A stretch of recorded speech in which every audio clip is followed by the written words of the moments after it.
After nearly 2 years, Game of Thrones returns for its final season. It really has seemed like an eternity since last season, and I was so glad to have it back, although it's a little bittersweet since this is the end and we're only getting 6 episodes to end this thing.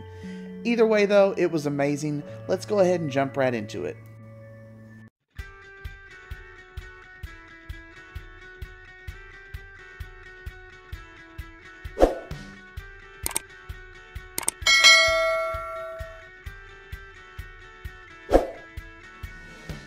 The episode started with a brand new title sequence, which I feel was a little strange considering it's pretty much been the same one for 7 seasons, but I guess they were trying to go all out for this one.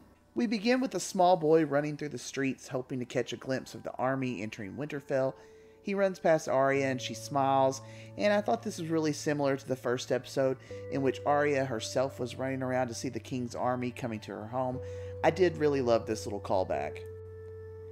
Jon and Daenerys ride in with the army as Arya gets her first look at her brother after so many years. She looks a little disappointed though as he doesn't notice her and continues to ride past. After that she sees the Hound riding with them and she looks worried, but then she smiles when she sees Gendry. Jon tells Dany that he warned her that the Northerners do not trust outsiders just as the dragons enter the scene. People panic and both Arya and Sansa get their first look as the dragons soar over Winterfell. Jon is reunited with Bran and hugs him, so glad to see him all grown up, but Bran is creepy as usual and Jon definitely notices this. Jon and Sansa hug and he introduces her to Dany, and this scene mirrored the first episode's meeting of Catelyn and Cersei so beautifully, I thought. In the Great Hall, a young boy, Ned Umber, requests more men to help him move his people from their home to Winterfell, and Sansa grants him the help. Lyanna Mormont questions Jon's allegiances to the north, and he explains to her how it's for the best that they join with Dany and her army to protect themselves from the Night King and to defend the north.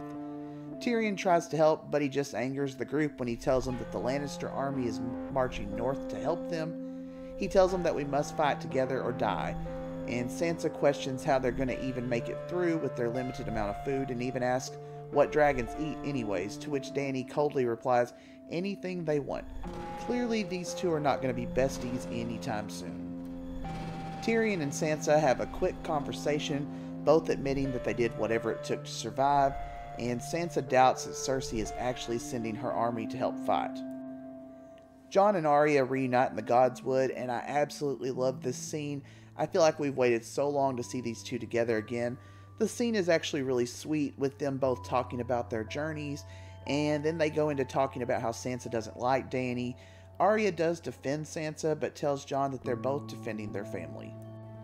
Meanwhile, in King's Landing, Qyburn informs Cersei that the wall has fallen, to which she responds, good. A commander from the Golden Company tells Cersei the number of men and horses they brought, but informs her that they didn't bring any elephants. Cersei welcomes him to King's Landing and then he leaves, and Euron makes a ploy for Cersei and she tells him to wait until after the war for his prize. If you want a whore, buy one. You want a queen, earn her, she tells him, and I swear a million memes were just born. Expect to see those all over Facebook for years to come.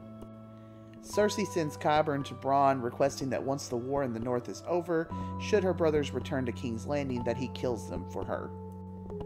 Now apparently Euron did earn himself a night with the queen since we see him in Cersei's room after they've been together. She wants to be alone and he puts his hand on her stomach and tells her that he'll give her a prince. She just kind of smiles, and I wondered what was up with this scene since she's already told Jaime that she's pregnant. So I'm guessing nobody else knows this, and she's going to try and pass off the child as Euron's if she is indeed actually pregnant. Theon and his men take one of Euron's ships and they save Yara, who's been held captive since last season. We see them heading back to Pike, and Theon tells Yara that he wants to go fight at Winterfell. She tells him to go, insisting that he help while she takes back Pike so that they have a place that the dead can't reach if everything goes sour. I'm guessing Pike is the backup plan for the retreat, which isn't a horrible idea, though I imagine the Night King would eventually find them there. Dany and Jon go to the dragons, and Dany's concerned that they're not eating very much. She tells Jon to go ahead and get on one of the dragons, and it seems comfortable with him. Obviously, I thought this was a sign to both of them that the dragon was sensing Targaryen blood in him. They end up flying over the land on the dragons, and this scene was so well done. It looked great and was total fan service, I thought. After flying for a while, Jon and Dany land beside a waterfall. I guess this was the first time they'd been totally alone since they consummated their relationship last season. Jon kisses her and then notices the dragons watching them. This really cracked me up. I couldn't decide if they were being protective or just perving on them. You never know with this show. Arya and Gendry are reunited, and I couldn't tell if this scene was trying to be flirty or what. Arya seems very playful with him, which was kind of odd to see. I know this pairing has a lot of fans online, but I think shoehorning a romance in the last season for Arya, it just really isn't necessary. She's never needed this in her storylines, so why start now? Jon and Sansa have another tense scene. She really is acting like her mother in this episode, I thought. I've really come to love Sansa after hating her for most of the first 2 seasons, so I'm not liking this side to her. She's grown so much as a character, but it's a little disappointing to see her bratty side come back. Dany and Ser Jorah speak with Samwell, and she ends up telling him about how she executed his father and brother. This scene was so sad, seeing how Samwell reacted to the news, not so much for his father, but for his brother, who he did love very much. He tries to be strong, but ends up excusing himself. And Dany didn't seem very moved through this, which I didn't like. She's definitely not coming off very well in this episode. Samwell goes outside and runs into Bran, who's been waiting for him for some time. Bran tells him that it's time to tell Jon about his true identity. Samwell finds Jon in the crypts after a brief reunion. He tells him that Lyanna Stark was his mother and Rhaegar Targaryen his father, making him the true heir to the throne, not Dany. I was really surprised they didn't drag this out longer. I didn't expect anyone to tell Jon until closer to the end. Survivors of the attack on the wall enter like a deserted castle and find other men of the Night's Watch hiding there. They show them this grisly scene where the young boy Ned Umber is nailed to the wall and all these other body parts make a swirl around him. It's a message from the Night King, and as they're talking, the boy comes back to life and attempts to attack them, but they set him on fire. As the episode ends, we see Jaime arrive at Winterfell, and then he just freezes as he sees Bran.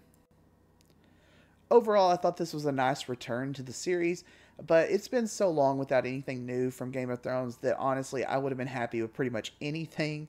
Next week looks amazing, as I'm sure every episode this year will be. Thanks for watching, everyone. Be sure and check out the channel for other recaps and reviews of your favorite shows and movies.